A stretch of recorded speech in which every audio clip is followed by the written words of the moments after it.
right, I'm talking with Wade Schalles, NCAA champ from 1972 and 73, and man in the Guinness Book of World Records for the most pins. Oh, you're kind. Hey, you did it. I wish I could be that kind to myself. So,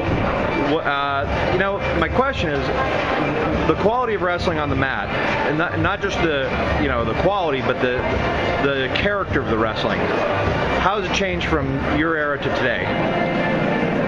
Well, it took 40 years for this to happen, and be able to answer the question. When you asked this earlier, I think I answered it with, it's hard to compare the two.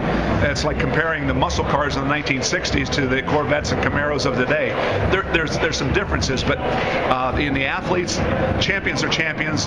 You put Gray Simons or Bill Cole or Wade Schalles or Gene Mills, of those yesteryears in today's arena, they would win just like these kids are winning today. They'll adapt to whatever it is. What was different about the sport back then was a lot more conservative. Today, it's much more open. The funk wrestling, the flip and the flop, the cement mixers, the elevators, of course, the funk wrestling.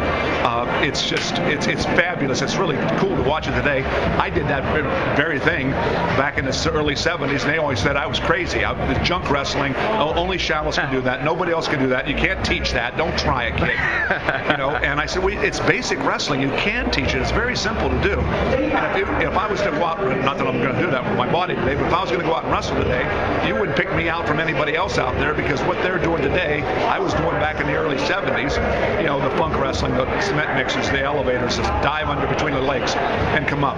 So, I guess I could probably be considered the grandfather of funk wrestling. It's probably the first one, and Rick Sanders being another one that followed in that category as well. He was a great legend of the sport. It goes back so many years. It's exciting to be here. I'm not sure if I'm answering all the questions exactly as you wanted them, but doing the best I can. No, that's excellent. What? Do you track the international scene these days at all? I certainly do. That's got to be an interesting change. I mean, because you're very prominent on that scene. What do you think of what's going on now, and how that evolution is taking place? Well, there's several things that go into effect here. First of all, I think it's a good thing that's happened. Okay. Not because of the negative, and most people are writing about that. How dare they? The oldest sport, the Olympics, and so on. But it has awoken the wrestling community, not only domestically, but it has internationally as well. And I think we needed that. There was a wake-up call, definitely needed. I think USA Wrestling did not do their job in preparation for this. I think FILA fell down flat on their face. I think we need to look at our leadership and what hasn't been done in the past. But I think ultimately it's good for the sport, because we're having these conversations. And out of all adversity, if it doesn't kill you, you're going to get stronger. Yeah. And I think wrestling will become stronger as a result. I know Rob Cole did some interviews on it, and I agree with him. And I want to take that side of it more. I don't care about the Olympics in relation to our domestic programs. Are we not in 2020 right now? I think that might be reversed probably for 2024. I think 2020 is dead right now, but I could be wrong. I think the administration of the IOC would have a hard time reversing their decision, and without having to tell everybody, we made a mistake, we're making a change. Right. And then that meant that any decision they make in the future, don't worry about it, they'll change their mind. So I'm not sure they want to do that. So they have an uphill battle, clearly. I'm more concerned about the outrage when a middle school drops a sport, when Slippery Rock University drops wrestling, and for a 10-year period there may be 50 people that would have graduated from that program that would have went out and coached at the high school level, and they all would have affected the lives of 30 kids a year.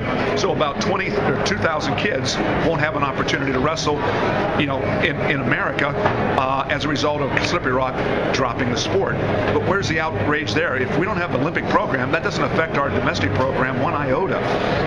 We get mad at that, and we up in arms, as we should, and it's elevating our thought process in the sport. But we have to concern ourselves with what's happening in our little guys program, middle school, high schools, colleges. Are we keeping them alive? I think we're going the right direction. I think FILA is corrupt, and I think that's why NBC is not covering us on TV. I think they know behind the scenes what's going on with the IOC, with FILA, and we deserve everything we got, because the IOC is a for-profit corporation, and they told every sport, track and field, swimming and diving, boxing, wrestling, every sport, that 7 years from today, you're going to have to in the next 7 years, you're going to have to justify your existence here on the IOC stage. And if you can't, then you're going to be gone. And wrestling was the only sport that said, no, we don't have to express our, give you a reason why we should be in this sport. And the IOC said, oh, really? You want to have that attitude? We'll show you. And they did. Wrestling was arrogant, and they deserved what they got. And Martinetti got fired over that. Hopefully this will change a little bit of the culture and feel it. Don't know that it will, because it's pretty hard changing unless you get rid of, you can fire the President of the United States, but the Democratic Congress is still there. And so someone will come up with the same philosophy. So I'm not sure, but I hope things will change. I have my fingers crossed, and ultimately it's going to be good because we're having these discussions. Yeah, I do worry about that because it's like, okay, we're scared right now, we're moving right now, but the problem with FILA is very deep, and so boy, is it going to last very long? Or so all right, well, you know what? I'll probably cut that off the end of the interview because that's good enough.